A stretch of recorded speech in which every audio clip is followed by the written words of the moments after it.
Après un premier opus exceptionnel qui lui avait valu l'Oscar du meilleur film d'animation en 2018, Miles Morales est de retour aujourd'hui pour tout déchirer dans Spider-Man Across the Spider-Verse afin de sauver le multiverse. Alors est-ce que le film, qui est sûrement l'un des plus attendus de toute l'année, est à la hauteur de vos attentes, mais surtout est-ce qu'il exploserait pas Mario au passage? Eh bien ça, c'est ce que je vous propose de découvrir aujourd'hui dans cette critique.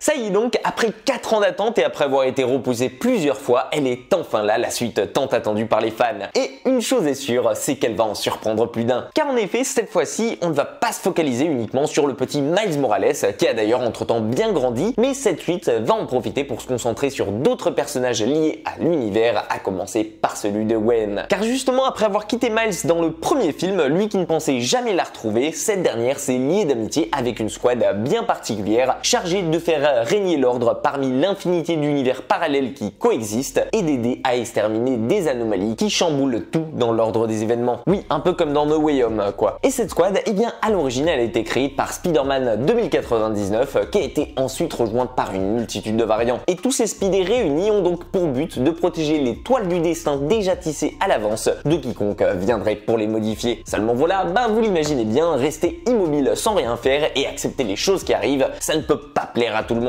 Et accepter que le destin puisse être cruel sans même tenter de changer les choses, c'est pas dans l'ADN de Spider-Man à la base. Et forcément, pour Miles, ça va coincer quelque part avec eux. Alors bien évidemment, comme vous l'avez pu le voir dans le titre de cette vidéo, c'est une critique qui est avec spoilers que je réalise aujourd'hui. Parce que sincèrement, je ne voyais pas comment vous parler du film sans vous en gâcher l'expérience si vous ne l'avez pas déjà vu. Donc j'espère pour tous ceux qui la regardent qu'ils le font en leur âme et conscience. Voilà, donc petite parenthèse fermée, je vais revenir sur le sujet à la clé de cette vidéo, à savoir la masterclass qui est Across the Spider-Verse. Parce que oui, il faut qu'on en parle. Spider-Man Across the Spider-Verse fait tout simplement mieux que tout ce que faisait déjà très bien son prédécesseur. Et aussi incroyable que cela puisse paraître, je parle pas uniquement et nécessairement d'amélioration concernant l'animation et la technique utilisée. Même si au vu de la qualité de cette dernière, sachez que je la trouve tout simplement bluffante en 2023. Et si comme moi en 2018, vous aviez déjà adoré le côté bande dessinée et comics, qui ressortait grandement de Into the Spider-Verse et qui avait été félicité justement pour sa justesse et son atmosphère globale, eh bien je pense que encore aujourd'hui vous allez encore plus prendre de temps pour apprécier l'animation qui a encore step up à un tout autre niveau. La colo est d'ailleurs bien plus folle qu'auparavant et tout paraît encore plus fluide et moins à l'état de crash test que pouvait l'être le premier film, qui servait justement en quelque sorte de test pour un tout nouveau rendu d'animation. Un rendu qui d'ailleurs entre temps a inspiré pas mal de films à changer de style, tout comme l'excellent Chapeauté 2, ce qui prouve à quel point le premier film a été influent et à quel point il sera difficile de le dépasser. Et pourtant, j'ai pas honte de le dire, c'est ce que réussit à faire le 2 avec brio. Parce que oui, pour tout vous dire honnêtement, il vous suffit juste de comparer le nombre de scènes mémorables dont vous vous souviendrez après votre séance. Et honnêtement, c'est un nombre quasi aberrant dans cette suite. Encore une fois, et si comme moi vous aviez par exemple adoré la scène Upside Down du premier film, sachez que dans Across the Spider-Verse, il enchaîne des dingueries quasi comme ça toutes les 15 minutes. Tellement le film est époustouflant. Et sachant qu'il dure 2h15, eh bien je peux vous en dire que des orgasmes visuels, ça en fait un paquet. Côté humour et référence au passage, je vous rassure aussi, le film est tout autant égal à son aîné et c'est toujours un immense banger qui réussit à enchaîner aussi bien les passages tristes et plus sérieux avec les moments plus soft et l'humour décalé et un peu gênant dont Miles savait déjà faire preuve. Et au niveau de ces clins d'œil visuels, qu'à cela ne tienne, vous serez aussi servi. Mais s'il y a bien un autre endroit dans lequel le film réussit à encore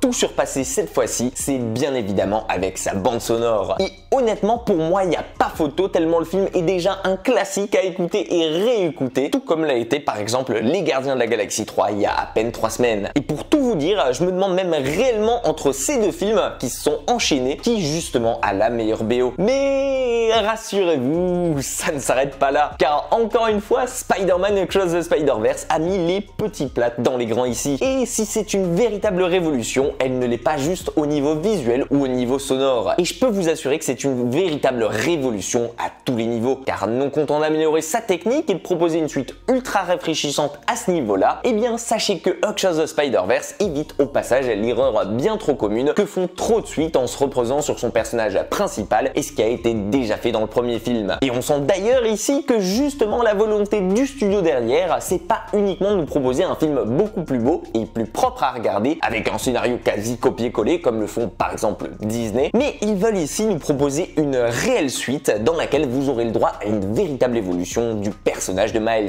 et que ce soit à travers ses nombreux choix ici, dans son passage vers la vie d'adulte, la façon dont il s'assume pleinement dans ce film en tant que Spider-Man, à travers les responsabilités qu'il va devoir prendre en grandissant, tout autant qu'à travers sa relation avec Gwen, et bien à mes yeux c'est là que se trouve la véritable évolution que nous propose ce Spider-Man 2. Lui qui réussit à se distinguer parfaitement du premier film en évitant une redite et surtout en s'imposant de la même manière que l'avait fait Sam Raimi avec son deuxième film 20 ans plus tôt, en nous proposant ainsi quelque chose de nouveau, de frais, de plus réussi et d'entièrement assumé. Et en matière de film qui fait mieux que l'original, quand on a déjà gagné un Oscar et que beaucoup de gens vous considèrent déjà comme l'une des meilleures découvertes de l'animation face à Pixar, eh bien je peux vous assurer que c'est un poids énorme à assumer. Et pourtant, c'est ce qu'a fait formidablement aujourd'hui Sony Pictures Animation avec Across the Spider-Verse. Vous l'aurez donc compris, pour moi, cette suite, c'est un grand oui. Et vous auriez tort de passer à côté. Une suite qui répond à toutes nos interrogations tout en créant d'autres, en réussissant à créer encore plus une véritable attente pour sa partie 2, tout en étant une amélioration du premier opus à tous les niveaux. Bref, autant vous dire que je pense que Sony a peut-être entre les mains ici un deuxième Oscar à la clé. Et vous, qu'est-ce que vous avez pensé de ce Spider-Verse? Est-ce qu'il répondait à vos attentes? Et surtout, dans son style et avec le multiverse, est-ce que vous l'avez trouvé mieux géré que No Way Home? N'hésitez pas à me dire tout ça dans les commentaires, j'ai hâte de lire tout ça, de lire vos théories et surtout de vous répondre. En attendant, si la vidéo elle vous a plu, pensez à la partager au maximum, à la liker et à vous abonner en masse pour m'aider à dépasser mon goal des 2000 abonnés cette année. En tout cas, prenez soin de vous et quant à moi je vous dis à très vite pour une toute nouvelle critique.